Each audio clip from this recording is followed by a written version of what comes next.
నమస్కారం మిత్రులారా, మా ఛానెల్కు స్వాగతం. ఈరోజు నేను మీకు ఒక అద్భుతమైన కథ చెప్పబోతున్నాను. దాని పేరు the clock maker of echo valley. ఇది కేవలం రాజులు, రాజ్యాల కథ కాదు. ఇది సమయంతో ఆడుకోవాలని చూసిన ఒక మనిషి కథ. మనందరికీ జీవితంలో ఏదో ఒక సమయంలో అనిపిస్తుంది కదా, అరే ఈరోజు ఇంకొక 2 గంటలు ఎక్కువగా ఉంటే బాగుండు, ఇంకా ఎక్కువ పని చేసేవాడిని, ఇంకా ఎక్కువ సంపాదించేవాడిని అని. కాని నిజంగా సమయాన్ని మన గుప్పిట్లో పెట్టుకోగలమా? అలా ప్రయత్నిస్తే ఏమవుతుంది? ఈ ప్రశ్నలకు సమాధానమే ఈ కథ.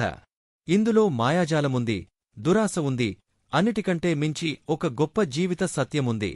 ఈ కథ కొంచెం పెద్దది, అందుకే దీన్ని మనం భాగాలుగా, చాప్టర్స్ చెప్పుకుందాం. Chapter 1, the shop of seconds. Me seat belts పెట్టుకోండి. ఎకో వ్యాలీ అనే మాయా ప్రపంచంలోకి ప్రయాణం మొదలు పెడదాం. ఒక్కసారి మీ కళ్ళు మూసుకుని మేఘాలకు పైన మంచు కొండల మధ్య ఉన్న ఒక సుందరమైన ప్రదేశాన్ని ఊహించుకోండి. అక్కడే మన కథ మొదలవుతుంది. అనగనగా మేఘాలకు చాలా పైన మంచుతో కప్పబడిన 2 పర్వతాల మధ్య ఎకో వ్యాలీ అనే ఒక చిన్న గ్రామం ఉండేది. ఆ గ్రామం మధ్యలో ఒక పురాతన గడియారాల దుకాణం ఉండేది. అది మామూలు దుకాణం కాదు. అక్కడ ఎప్పుడూ టిక్టాక్ టిక్టాక్ అనే శబ్దం వినిపిస్తూ ఉండేది. ఆ దుకాణం యజమాని పేరు ఎలియాస్. అతను చాలా నైపుణ్యం కలిగిన మెకానిక్.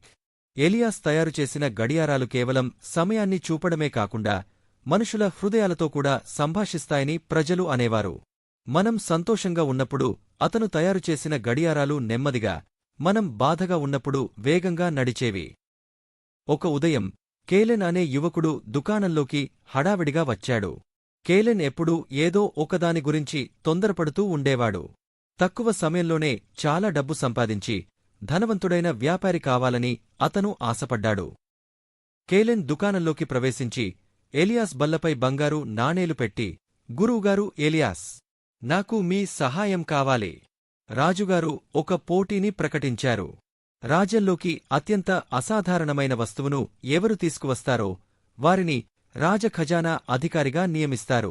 నాకు ఆ ఉద్యోగం కావాలి అని అన్నాడు. కాని కేలెన్ కోరుతున్న సహాయం ఎలాంటిదో విన్నప్పుడు ఎలియాస్ ఆశ్చర్యపోయాడు. కేలెన్ ఇలా అన్నాడు, నాకు కాలాన్ని సృష్టించే ఒక గడియారం కావాలి.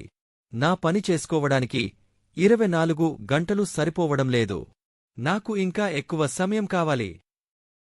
ఎలియాస్ నవ్వి కేలెన్తో ఇలా అన్నాడు, ప్రియమైన కేలెన్, సమయం డబ్బులాంటిది కాదు, అది ఒక నది లాంటిది.